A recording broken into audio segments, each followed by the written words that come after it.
Todo está conectado. Cada vez que enciendes una luz, compras una prenda o eliges qué comer, estás tomando una decisión que impacta mucho más allá de tu bolsillo. La manera en que consumimos afecta al planeta entero. Por eso, debemos aprender a hacerlo bien. Pequeñas acciones pueden marcar la diferencia y están a nuestro alcance. Soy Marcela Godoy San Martín, especialista en consumo y producción sostenible, y les doy la bienvenida a Consume Inteligente, Elige Sostenible, un podcast del área de consumo sostenible y economía circular de Conadecus, la asociación de consumidores con mayor trayectoria de Chile. Sean muy bienvenidos y bienvenidas a nuestro cuarto capítulo de Consume Inteligente, Elige Sostenible. Antes de presentar a nuestra invitada de hoy, y como de costumbre, una reflexión, en este caso, una historia. A principios del siglo XX, los principales fabricantes de ampolletas de Estados Unidos producían artículos con una vida útil de 2.500 horas. Sin embargo, en 1924, las marcas que dominaban el mercado se coludieron para reducir deliberadamente esa duración a solo 1.000 horas, con el objetivo de incrementar la demanda y vender más. Así nació la obsolescencia programada. Reducir a propósito la vida útil de los productos para que se desechen antes y tengamos que volver a comprar. Un siglo después, enfrentamos las consecuencias de esta lógica que prioriza las ganancias sobre la durabilidad. Un modelo que multiplica el extractivismo, inunda el mercado de productos desechables y genera contaminación en todas sus formas. Estos productos, diseñados para durar poco, no solo terminan en vertederos, sino que también provocan diversas externalidades ambientales, incluyendo emisiones que agravan la crisis climática. Frente a esta realidad, la reparación es una respuesta concreta y accesible. Arreglar lo que se rompe y alargar la vida útil de lo que ya tenemos es una forma de resistir al descarte y ejercer nuestro derecho a reparar. Para hablar sobre esto y muchas cosas más, tenemos el gusto de tener como invitada a Pamela Castro, diseñadora industrial, directora ejecutiva de la Fundación Reparalab, organización sin fines de lucro que promueve la reparación como un derecho. Gracias, Pamela, por estar acá. Muchas gracias, Marcela, por la invitación. Pamela, para empezar, quería preguntarte, ocurre muchas veces que muchas personas que están acostumbradas a que las cosas se rompan y terminan botándolas sin pensar si podrían tener una segunda vida, ¿ya? Entonces es como, tengo un producto, se dañó y antes de empezar a ver qué opciones tengo de poder repararla, lo boto, ¿cierto? Entonces, ¿cómo llegamos a normar esa cultura de lo descartable? Esto fue pasando a lo largo de los años, unos 50 años más o menos, donde pasamos de una cultura de lo reparable, de lo heredable, donde los bienes de consumo pasaban de generación en generación. O sea, nuestros abuelos compraban refrigeradores, compraban lavadoras que eran heredables a sus hijos. Entonces, eso se perdió por la economía lineal que impera hasta el día de hoy, donde tenemos una forma de consumir muy rápida y donde las marcas nos van generando necesidades constantemente. Entonces pasamos de una economía de lo heredable a lo desechable en 40 años más o menos, y ya todo es desechable, o sea, todo está programado para que dure muy poco, todo está programado para generarnos esa necesidad de compra, que a veces ni siquiera es porque los productos se echan a perder. Ojo con eso, hay varios tipos de obsolescencia programada, no solamente cuando te falla un repuesto o el artículo deja de funcionar, sino que también nos programan para que cambiemos nuestro artículo porque se redacta un poco más lento o porque pasó de moda, y eso lo encuentro macabro también. Es como la obsolescencia percibida, esa es la que se llama, la de la moda. Es la de la moda, las tendencias, que lo ocupan mucho las marcas de ropa, claro, donde sacan colecciones. Creo que, las marcas de fast fashion tienen más de 50 colecciones al año, que es una locura. O sea, cada 2 semanas, una semana están sacando una micro colección de nuevo. Antes teníamos primavera, verano, otoño, invierno. O sea, imagínate la cantidad de ropa que se va generando y te van diciendo de alguna manera, oye, estás fuera de moda, tienes que actualizarte y comprar nuevamente. Entonces, es es una locura por todos lados. Claro, como dice la Annie Leonard de La Historia de las Cosas, dice, estás fuera de moda, vas a quedar fuera del sistema social. O sea, para que te acepten, tienes que... Para sentirte parte, Claro. tienes que seguir la corriente. Y la corriente que tenemos ahora es una moda rápida, es que los productos tienen que ir cambiando, pues hasta los productos incluso van cambiando el diseño, pues ya dejan de ser funcionales, sino que pasan a ser parte de la estética que nos rodea en nuestro hogar. Entonces, ya ahora los hervidores ya vienen con color, vienen con diseño, vienen con forma y que se van adecuando también a las tendencias del mercado. Entonces,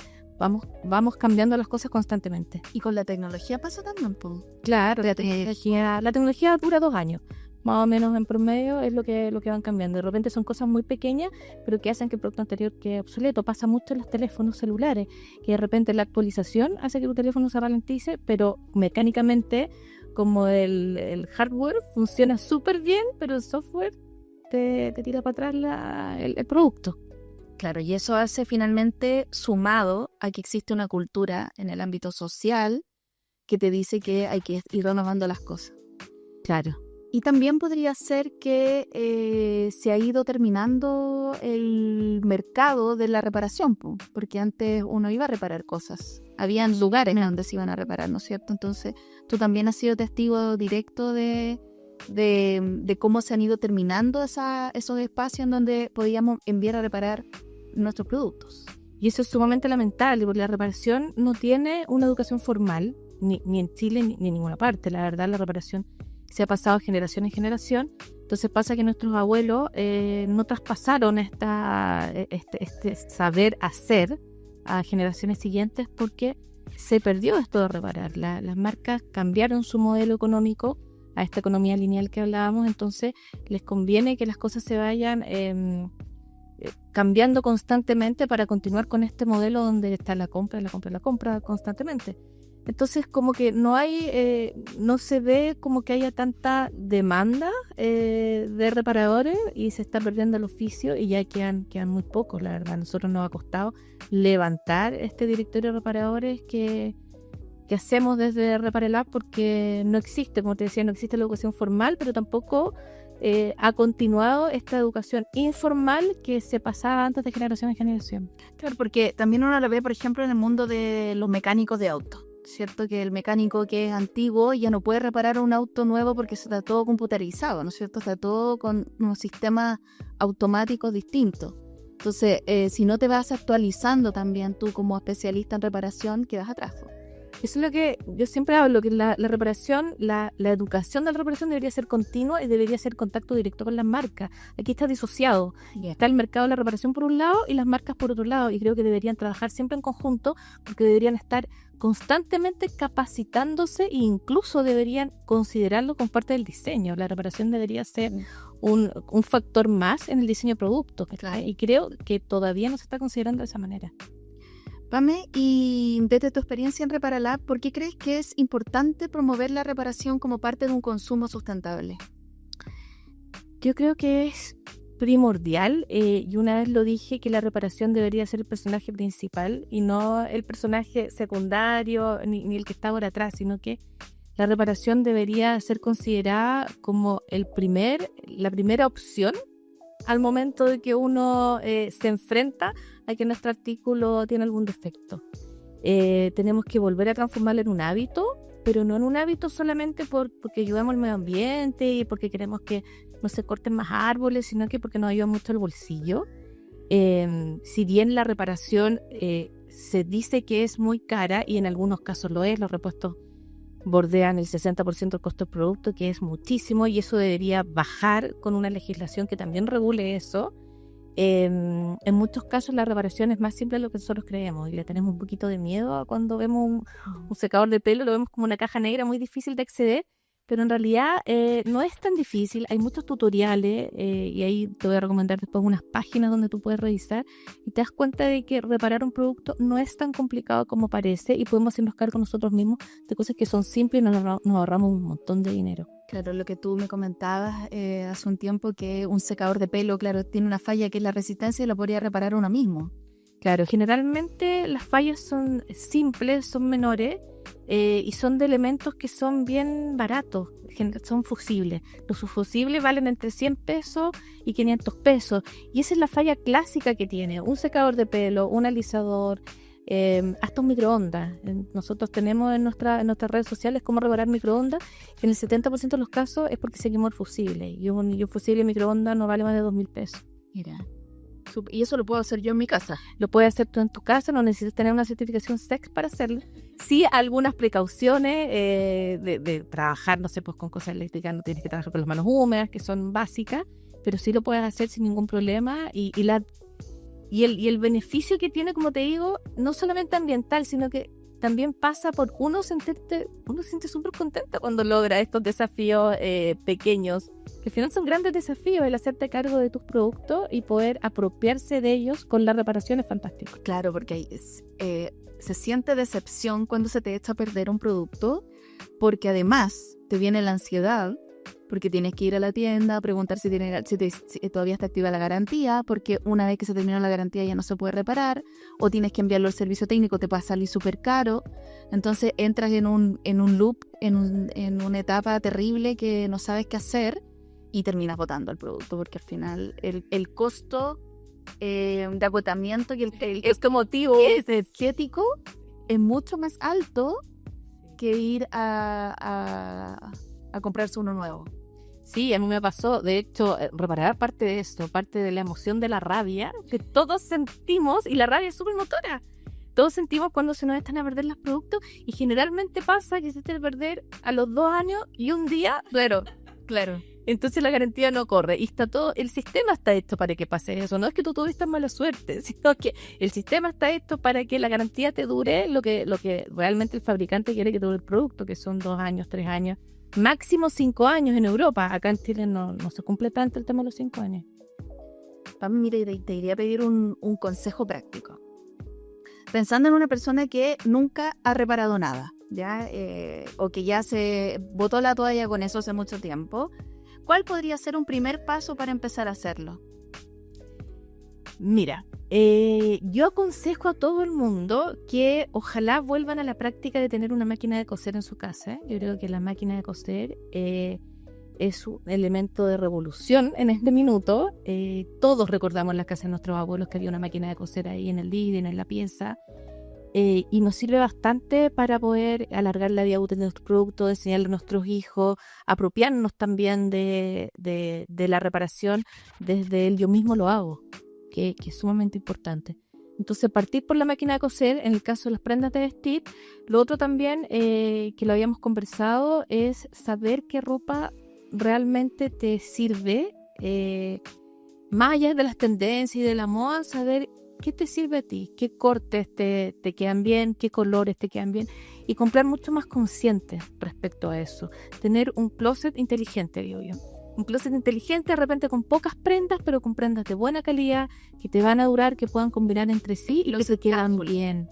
Los cápsulas, me imagino lo hablaste. Lo hablamos con la Catherine en el capítulo de moda, y justamente ella dijo lo mismo que tú, el autoconocimiento para poder evitar las compras impulsivas, ¿no es cierto? Que tienen que ver con moda o con colores, que te encantó esa prenda y no te queda, o después nunca la vas a usar en un fondo.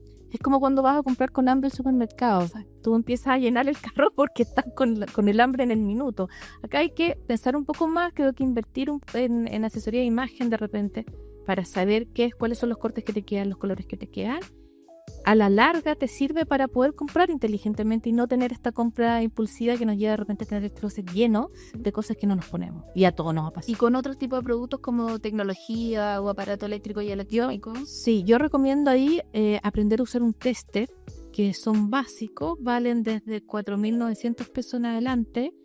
Y los beneficios que tiene aprender a usar un tester es que puede identificar si la falla es del enchufe, del cable, de algún botón, o ya es una falla mayor. Generalmente las fallas, en nuestra experiencia en jornadas de reparación, en un 70 hasta un 80% son fallas menores que nosotros podemos reparar, y que por lo menos tenemos la noción de qué podría estar fallando. Hay varios tutoriales en YouTube. Nosotros tenemos un tutorial en Reparalab, en nuestra página de YouTube, donde te enseñamos a ocupar un tester. Eso es simple, y es muy beneficioso, y en el fondo también te genera esta satisfacción de, por lo menos tengo un mini diagnóstico, porque yo también entiendo que hay mucha gente que le causa cierto recelo el llevar su producto a reparar, porque como no sabemos cómo funciona la reparación, no sabemos si realmente nos están entregando un servicio honesto o no. Entonces partir por eso es súper, lo aconsejo bastante. Reparalab.cl. Yo les voy a dejar el Instagram porque estamos en mantención de la página, pero es Reparalab Chile en Instagram. Perfecto. Entonces, claro, repasando es primero, bueno, tener una máquina de coser, o sea, tener herramientas o elementos básicos que nos permitan reparar en la casa. Y al momento de comprar, ¿qué decisiones podemos tomar para elegir un producto para justamente tener conciencia y poder ejercer la reparación una vez que el producto se dañe después? Lo primero es revisar el informe que realizó Conadecus, que tiene que ver con cuáles son los productos con mayor, que son más reparables en el fondo. Hay un índice muy bueno y yo creo que esta información debería casi pasarse en los colegios, así de bueno encuentro que debería ser para la sociedad.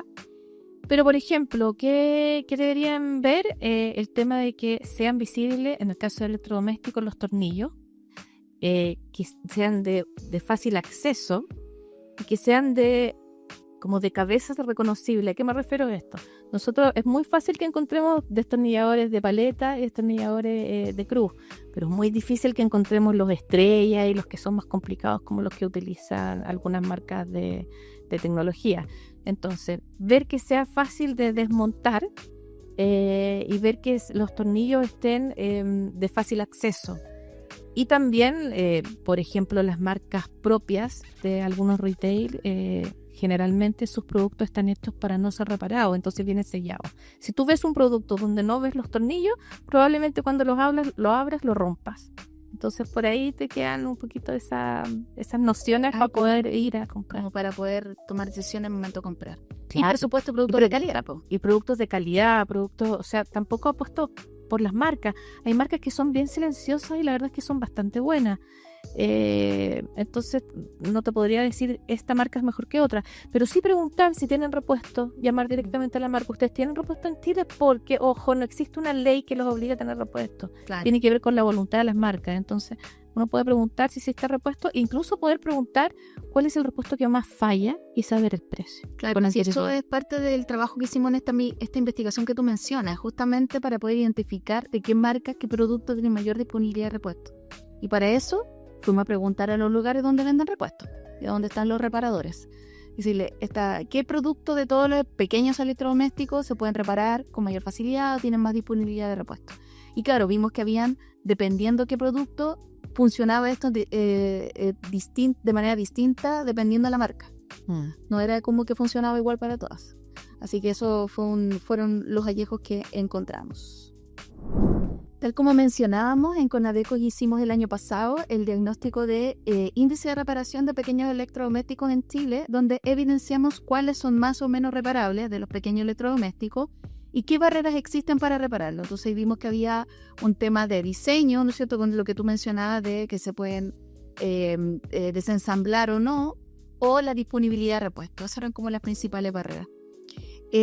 ¿Cuáles son, desde tu experiencia, los productos en general que más se podrían reparar, pero que normalmente no reparamos, así como los mitos que hay y que están relacionados con nuestros hábitos? ¿Y por qué crees que pasa eso? Bueno, primero porque no tenemos nosotras la práctica de reparar, o sea, una práctica que se perdió por completo, no es lo primero que nosotros visualizamos cuando se nos está a perder algo. Entonces parte por eso. Y los productos más fáciles de reparar, en mi experiencia, han sido los electrodomésticos de cocina, porque generalmente el problema que tienen es que se les mete comida al motor o a las partes de pieza. Por ejemplo, ¿cómo se llaman estas licuadoras de inmersión? La comida va saltando, la mini pimer. Van saltando gotitas y van entrando al elemento, a la caja, y después se solidifica. Con el pasar del tiempo empieza a solidificar, y eso, que pasa continuamente, genera una masa de repente de comida, y eso es lo que, para las aspas, enchufa, se mete en los conductos y empieza a dañar el equipo. Entonces no estamos acostumbrados a abrir nuestros electrodomésticos. Y esa sería una práctica bonita, empezar a abrirlos para ver cómo funcionan. Nos serviría mucho como con nuestros niños ver cómo funcionan las cosas, hacer como esta especie de ingeniería inversa. Mira, la corriente entra por acá, después se transforma en esta cosa, después hay una aspa que mueve tal cosa y una resistencia de calor. Aunque no entendamos, nos vamos familiarizando. Entonces sería una práctica súper bonita de repente hacer un día sábado a la tarde con tu hijo, empecemos a abrir electrodomésticos. Otras cosas que son más fáciles de reparar, por ejemplo, que se ocupa muchísimo las plantas de pelo. Las plantas de pelo fallan harto, son muy baratas en el mercado, pero el fusible que se esté a perder vale 150 pesos y es para todo, el mismo fusible que se ocupa. Lo puedes comprar en cualquiera de estas tiendas que vendan artículos eléctricos y repararlo también es sumamente fácil. Es abrir el elemento y se ve inmediatamente el fusible. El fusible es como un tubito pequeño que tiene en los dos lados una placa metálica. Y es el que se va cambiando. Y sería así, no hay mucha ciencia tampoco. Secador de pelo, lo que más falla el secador de pelo es que se mete pelo.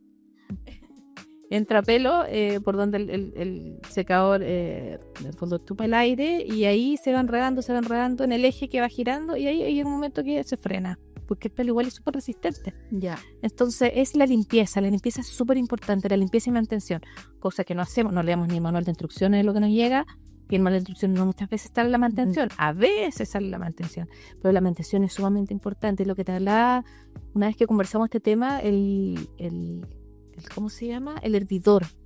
El hervidor generalmente se nos echa a perder a los 2 años y un día, que es un día después de la garantía. ¿Y cómo podemos mantener el hervidor? Por ejemplo, nunca que quede sin nada de agua. Siempre dejarle 1 centímetro de agua al hervidor. ¿Por qué? Porque cuando le sacas todo el agua y de repente le pones al tiro agua helada, este cambio de temperatura hace que el metal se genere un impacto en el metal. Y eso hace que el circuito por dentro empiece a fallar, se queme la resistencia. Entonces son cosas básicas. Yo tengo un hervidor hace 17 años. No sé si puedo dar la marca, pero me ha funcionado increíble y no es una marca que tenga mucha publicidad, la verdad. Ya. Pasa de repente con las marcas porque como los traen todos desde China, es como el lote salió bueno de esa marca y después uno vuelve a comprar pensando que va a ser del mismo estilo el producto. A mí me ha pasado. Sí. Que un producto me duró muchos años y claro, ya cambió el modelo de negocio de esa empresa y ya no me va a vender un producto con la misma calidad que el que yo compré hace 15. Entonces va cambiando. Pasa mucho con las marcas también europeas, ¿sí? No, estas marcas alemanas, que está ese estigma de que la marca es alemana, pero la marca alemana ahora manda a fabricar al mismo lugar que manda a fabricar la marca propia del retail chileno. Y tiene la misma política en el fondo que te va a fallar un elemento. O sea, si siempre te va a fallar algo, en las impresoras el cabezal, en otro el fusible, no sé qué, pero siempre te va a fallar algo. Entonces tenemos que tener conciencia de que los productos no están hechos para que nos duren toda la vida. O sea, nos van a durar la lavadora, ponte tú, puede que tenga una duración de 7 años, pero no te va a durar los 20 años que te duraba antes. Claro, o el refrigerador. Era heredable. absolutamente heredable. La cultura de lo heredable. Pamela, y el derecho a reparar, a propósito, ya pasando temas más complejos, el derecho a reparar como concepto se discute a nivel internacional en este momento. Y en Conadecu lo apoyamos como un eje clave de los derechos de las personas consumidoras a reparar. O sea, claramente es un derecho. ¿Qué significa este derecho y por qué es importante que se garantice a nivel legal? Es fundamental porque los cambios y los movimientos a nivel de empresa e industria tienen que venir acompañados de la legislación. No solamente al consumidor, que también es importante, pero si no hay legislación detrás que en el fondo los fiscalice, los apure, les ponga como la máquina, no existe la voluntad, porque en el fondo la misión de las empresas es rentar.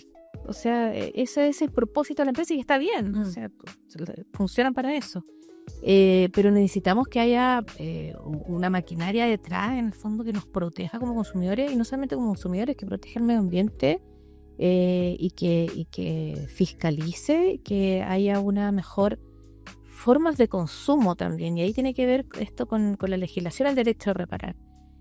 Yo sé que Esto no es rápido, no funciona lamentablemente de un año a otro, pero por lo menos ya se está conversando en el Ministerio de Medio Ambiente, ya hay propuestas, necesitamos que alguien tome la batuta, algún senador, algo llamado, algún diputado que realmente lo sienta como algo propio y se empodere y se abandere con este tema, porque necesitamos que avance rápido a nivel legislativo. Porque de otra manera no va a funcionar. Acá lo único que tiene legislación es el tema de la reparación automotriz, que te exigen repuestos, que te exigen un montón de normativas para que funcione. Pero un electrodoméstico común, línea blanca, no tiene absolutamente ninguna normalidad. Tecnología, los mismos celulares que se cambian cada 1 año y medio, dependiendo, y se está generando, es un problema fuerte el que tenemos hoy en día con el e-waste en general.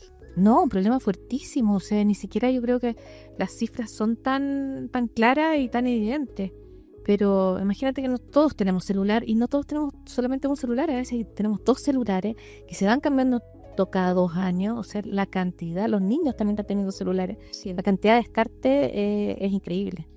Igual hay un proyecto de ley en el Congreso que está en la Comisión de Economía y que esperamos que se pueda retomar para que se active este proyecto, ya que tenemos siempre como referente a Europa. En Europa ya está funcionando la ley de derecho a reparar, la Unión Europea, y eso obliga a las marcas que tengan disponibilidad de repuesto allá son 10 años, creo que acá lo que se está proponiendo es que sean 5. Sí. Que esté disponible información para el consumidor, la consumidora, para que pueda hacer acciones concretas de reparación, como en plataformas, etcétera. Lo que hablábamos también de, por ejemplo, poder imprimir en 3D los repuestos. Sí, yo he apostado por eso hace un tiempo ya. Y otra obligación es, que lo olvidé, otra obligación era, se me olvidó, pero son como 5 obligaciones que están disponibles para que se facilite la reparación, ¿ya? Ya me voy a acordar. Pamela, mira, y te voy a pedir el caso práctico, o sea, el consejo práctico. Desde tu experiencia, ¿qué errores comunes cometemos al desechar las cosas y que podríamos haber reparado? ¿Y en qué deberíamos fijarnos al momento de comprar un producto si queremos que sea reparable y tenga una mayor vida útil? Yo creo que tenemos que empezar a informarnos más. Y ahí recomiendo una página que te había comentado antes que se llama iFixit, que es una página estadounidense, pero está en versión español, donde hay tutoriales, pero son buenísimos, realmente vale la pena revisarla. Hay también un listado donde te aparecen las mejores marcas, no todas llegan a Chile, pero sí te dan un poquito una idea de cuáles son las marcas que lo están haciendo mejor. A veces lo barato cuesta caro, y eso es súper importante, y aplica a todo, absolutamente a todo. Y es bueno de repente invertir un poco más en un producto que sabemos que nos va a durar más. Ya sabemos que no nos va a durar toda la vida, o sea, eso igual lo tenemos que tener súper claro. Pero sí que nos dure por lo menos 5 años, yo creo que ya con eso ganamos. ¿Cuál era tu pregunta para no irme parado? Un poco ya lo hemos conversado. Tú hablaste de fijarse los tornillos, que se podía desensamblar las piezas, o sea, como primera acción es el momento de comprar, ¿no es cierto? Ya, ¿esto se puede desarmar o no? Sí. La disponibilidad de repuestos en el mercado. O incluso creo yo también como en la ropa, cuando tú mencionas de que fijarnos en el momento de comprar, ya tenemos que evitar la compra impulsiva. Pero también pasa muchas veces que podríamos fijarnos si la ropa efectivamente se puede reparar. Sí, eso es súper importante, tener una ropa de buena calidad. Si tiene basta, si tiene... Mira, mi mamá que es costurera, ya lo mencioné también en el capítulo de moda. Mi mamá cuando va a comprar algo se fija si tiene para darle, le dice. Para darle los lados si te queda muy angosta cadera, si se puede dar la manga. O sea, como espacios para que uno pueda intervenir y mover un botón, por ejemplo. Es importante a tu mamá, la hicieron mi equipo. Ya, no, por supuesto. La puedo por favor. No tiene para darle, dice. Claro. Y efectivamente muchas veces Es súper importante porque con la overlock, no se puede, po. Cuando están las costuras hechas con la máquina overlock sin espacio, no se puede modificar. No se puede modificar, sí. Bueno, yo siempre aconsejo prenda atemporal. Atemporal. Eso es fantástico. No seguirte por las modas ni nada de eso. Cortes básicos. tener tu closet básico. Y si no puedes reparar tú, buscar una costurera de tu barrio. Es importante también fomentar la economía local y empezar a tener esta práctica y esta costumbre de estar reparando siempre tu ropa.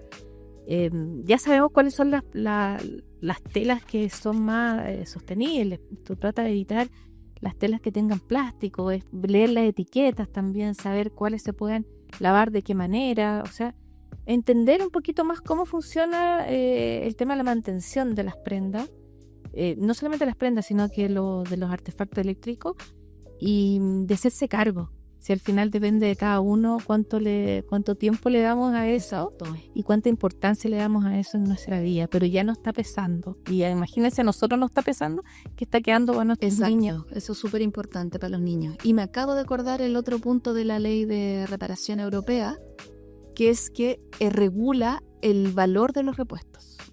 Eso es fundamental. ¿Ya? Porque los repuestos... Porque un punto importante que mencionábamos antes, que tú dijiste hasta un 60%, incluso más, hay estudios que demuestran que los repuestos valen con respecto a comprar un producto nuevo. Y claro, esto va a regular el costo del repuesto, que no puede subir un precio. Sí, yo creo que las marcas deberían empezar a cambiar un poco el foco de su modelo de negocio y de repente hacer productos, la base del producto que sea duradera, y los repuestos quizás que fuera lo que vaya cambiando.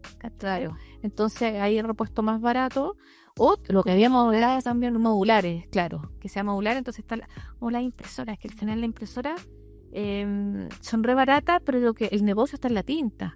Claro, al final la tinta es la que te va manteniendo este flujo de lucas constantemente. Y lo otro es lo que yo te comentaba, que de aquí a unos años más vamos a tener una impresora 3D en nuestras casas, igual como tenemos una impresora de papel.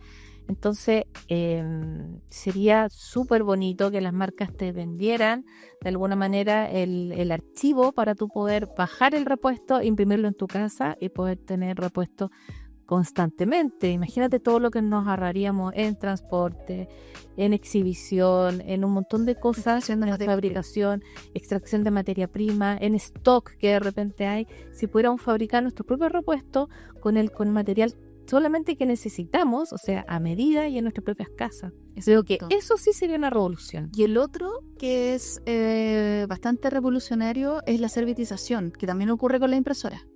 Que una empresa arrienda el servicio de imprimir, entonces la empresa te pasa la impresora y te la mantiene. Y si se cambia el modelo, se la lleva, la gestiona y te entrega otra. Entonces tú estás pagando un servicio, que pagas un arriendo en el fondo.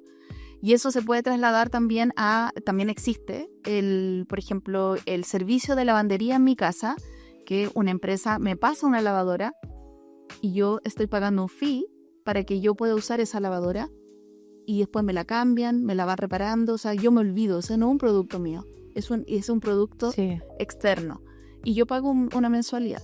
Eso pasa mucho a nivel de empresa, o sea, las empresas tienen estos servicios de impresión o de mantener los computadores donde entregan el servicio completo, incluyendo las mantenciones.